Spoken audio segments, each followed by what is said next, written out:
Então, ó, ele tá pegando agora no fan 2, que é o da esquerda.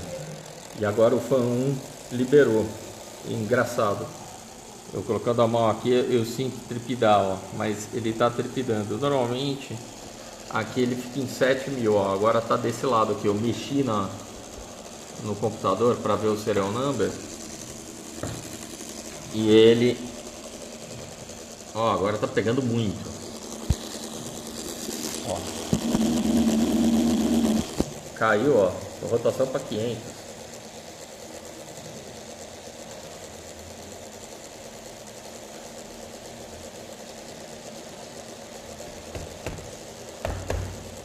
É, parece que tem alguma coisa solta. Eu vou tirar uma foto também do serial number.